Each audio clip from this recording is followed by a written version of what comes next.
We have reached the end of the legislative session. Senator, give us a rundown of some of the things you're glad to have seen passed. Well, it's been a very good year, I think, for me, hopefully for the citizens of the district. I'll just give a real quick briefing about what I've done, and then I'll be around this summer to all the communities and talk about what I've done and let them see what they think of it. One of the bills I was pushing was Senate Bill 568 that dealt with county salaries, and the sheriffs in the state of Missouri are underfunded. I mean, we've got some sheriffs making in the $20,000, like $24,000 a year, $28,000 a year. Others are making more, but this bill allowed salary commission to raise salaries on the sheriff and other office holders if they want to, and it's up to them. That way it takes it back to local control, and they have to answer to the voters if doing so, but I was proud of getting that one done. Another one's going to keep more money in Missouri was 569 Senate bill dealing with trust companies, and we were losing money. People were investing money out of state because of the way that the trust system was set up, and that got passed the last day, like half hour before the session was over, and the county salary passed in the House like 2 minutes before the session was over. So those were kind of by the skin of our teeth. But we did a thing for unclaimed property with the Treasurer's Office. It's going to protect people's property a little bit better if it's in there, and harder for somebody to con people out of, especially maybe people that don't realize how the system works. We did Senate Bill 769, which dealt with public entities, and it dealt with schools where they can make it easier for them to borrow money and borrow it from the local banks instead of going out of town for it. So it's good for local banks, and then also good for the schools to do business locally. Still have to take competitive bids and do a bunch of stuff, but did away with a lot of regulations, red tape on that. And we did some stuff relating to Department of Natural Resources, which I was really proud of. Talked about it before, but protecting farmers against acts of God or things of God that they have no control over, such as rain. And some people thought if you fertilize your field and it gets washed off, they ought to have a right to sue you. And if they can prove actual damages, then that's fine. But this bill made them prove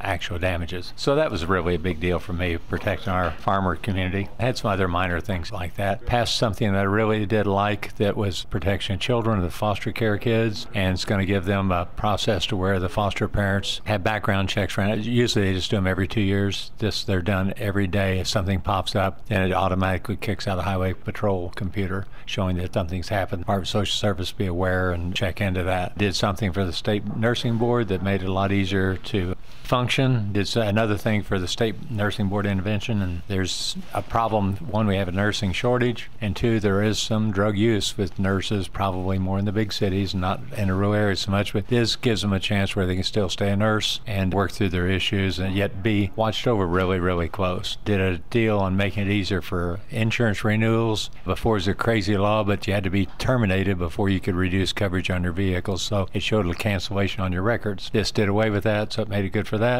Did something that allowed counties to use money on city streets, should they so be, with bonding money, and that was extremely important for the people of Webster County, where a new jail's being built, and the county can then pave the parking around the new building, but it can be used for other things too along there. And I repealed a yield tax on forest cropland, which in our area with timber being such a big area, big thing, that got that done. Modified divisions for certificate of need provisions, and that's going to help nursing homes and hospitals quite a little bit. Did a House bill which I carried over here, dealing with the public funds again. One of the bigger bills then was the co-op broadband bill that I've talked about. It's going to allow co-ops to expand broadband, and if they don't care to do it, they could then possibly lease their lines and allow a major company that does broadband to use those. So that's really, really important for our rural areas. You get broadband out to that last mile, or last 5 or 6 miles in our area where the public companies just don't care to go to, or the private companies. They have to make money doing it. Whenever it's going to cost them 50,000 miles to go that last mile, they're not about to do it. So that was really a big deal. So that's just kind of a briefing of the bills that passed this year. I was proud of it. We probably had, last year there was only 78 bills I think that passed. This year is probably 110, but out of that I've carried like 14 or 50 of them. So I appreciate the trust that my fellow senators and representatives have and able to get things done, and those bills are all